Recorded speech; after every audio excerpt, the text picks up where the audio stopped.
Assalamualaikum warahmatullahi wabarakatuh. Salam dan bahagia.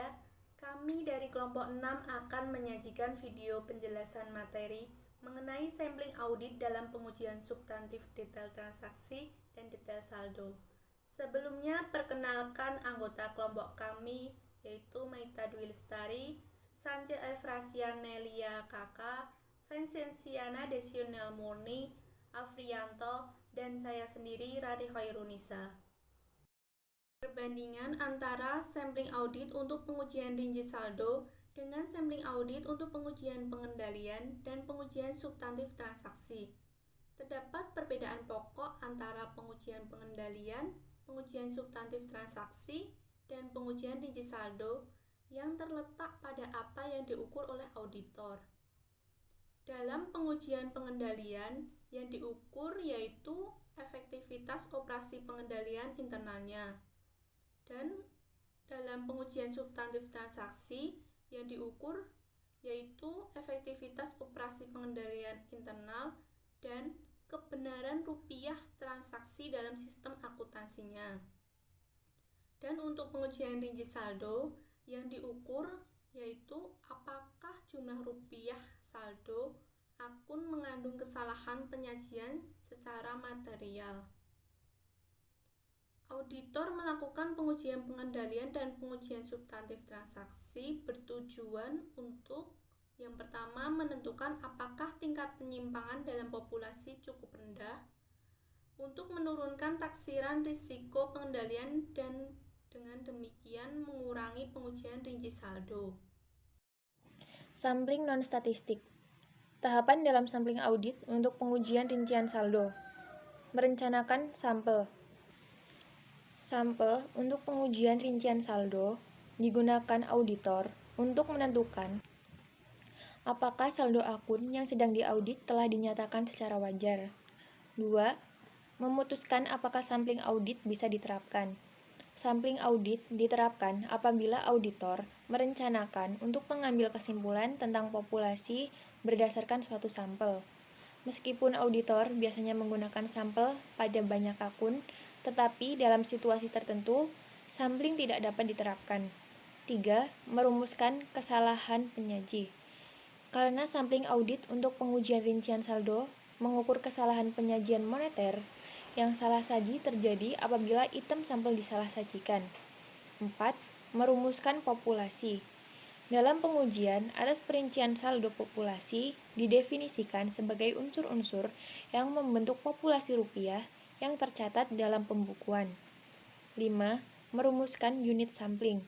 Untuk sampling audit non-statistika, dalam pengujian audit saldo, unit samplingnya berupa unsur-unsur yang membentuk saldo akun.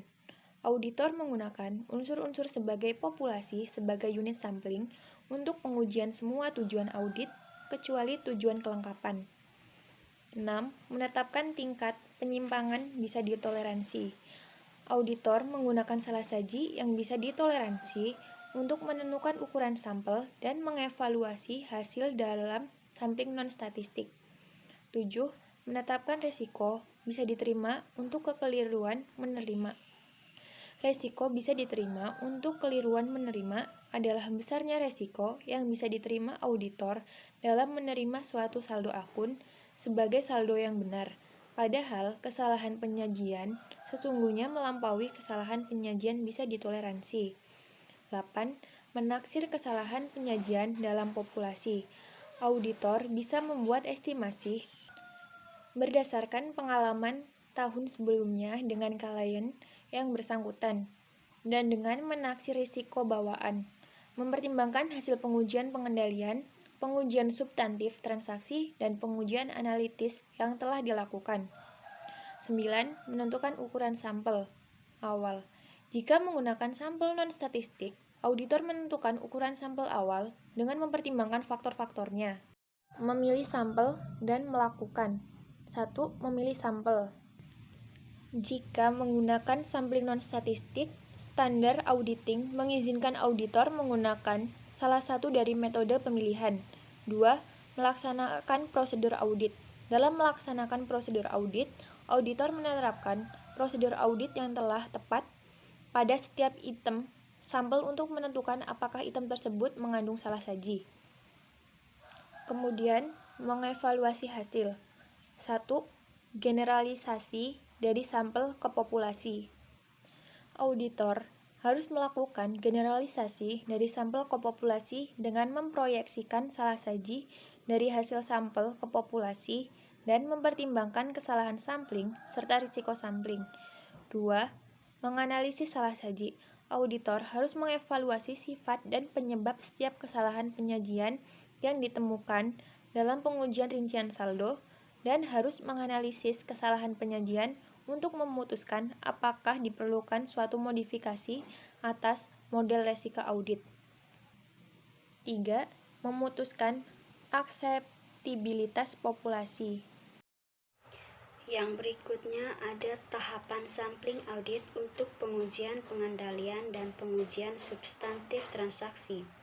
Yang pertama, merencanakan sampel dengan cara menetapkan tujuan, memutuskan apakah sampling audit bisa diterapkan, merumuskan atribut dan kondisi-kondisi penyimpangan, merumuskan populasi, merumuskan unit sampling, menetapkan tingkat penyimpangan bisa diterima, menetapkan resiko bisa diterima untuk penaksiran resiko pengendalian terlalu rendah, menaksir tingkat penyimpangan populasi, menentukan ukuran sampel awal. Yang kedua, memilih sampel dan melakukan dengan cara memilih sampel dan melaksanakan prosedur audit. Yang ketiga, mengevaluasi hasil dengan cara generalisasi dari sampel ke populasi, menganalisis penyimpangan, memutuskan akseptabilitas populasi. Tindakan apabila populasi ditolak. Yang pertama, tidak mengambil tindakan apapun sampai pengujian audit lainnya selesai dikerjakan. Yang kedua, memperluas pengujian audit pada bidang tertentu. Yang ketiga, menaikkan ukuran sampel. Yang keempat, menyesuaikan saldo akun. Yang kelima, minta klien untuk mengoreksi populasi. Yang keenam, menolak untuk memberi opini wajar tanpa pengecualian. Berikut ada sampling unit moneter. Sampling unit moneter atau monetary unit sampling adalah metode sampling statistik yang paling banyak digunakan untuk pengujian rinci saldo karena kesederhanaan statistik dari sampling atribut yang memberikan hasil statistik yang dinyatakan dalam rupiah. Generalisasi dari sampel ke populasi dengan menggunakan teknik MOS atau Monetary Unit Sampling. Metode sampling untuk melakukan generalisasi dari sampel ke populasi yaitu memproyeksi kesalahan penyajian dari hasil sampel ke populasi, menentukan kesalahan sampling yang bersangkutan.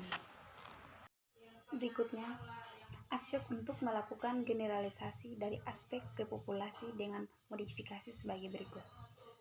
Yang pertama, jumlah kesalahan penyajian mula-mula dipisahkan dan kemudian digabungkan. Yang kedua, dibuat asumsi kesalahan penyajian yang berbeda untuk setiap kesalahan penyajian. Yang ketiga, auditor harus menggunakan tabel sampling atribut untuk membuat lapisan tingkat batas-batas penyimpangan terutang. Yang keempat, asumsi kesalahan penyajian harus dikaitkan dengan setiap lapisan. Menetapkan akseptabilitas populasi dengan menggunakan MOS. Aturan pengambilan keputusan untuk MOS yaitu apabila batas bawah kesalahan penyajian maupun batas atas kesalahan penyajian jatuh di antara jumlah kurang saji dan jumlah lebih saji, bisa ditoleransi. Bisa disimpulkan bahwa nilai per buku tidak mengandung kesalahan penyajian materi. Tindakan apabila populasi ditolak. Apabila salah satu atau kedua batas kesalahan penyajian berada di luar batas yang bisa ditoleransi dan dipandang tidak bisa diterima, auditor memiliki beberapa opsi. Yang pertama, tidak mengambil tindakan apapun sampai pengujian audit lainnya selesai dikerjakan. Yang kedua, memperluas pengujian audit pada bidang tertentu. Yang ketiga, menaikkan ukuran sampel. Yang keempat, menyesuaikan saldo akun. Yang kelima, Meminta klien untuk mengoreksi populasi. Yang keenam, menolak untuk memberi opsi wajar tanpa pengecualian. Kelemahan MUS memiliki dua kelemahan. Yang pertama, total batas kesalahan penyajian yang dihasilkan apabila ditemukan kesalahan penyajian bisa terlalu tinggi untuk digunakan oleh auditor. Yang kedua, tidak praktis untuk memilih sampel PPS dari populasi yang besar apabila tanpa menggunakan bantuan komputer.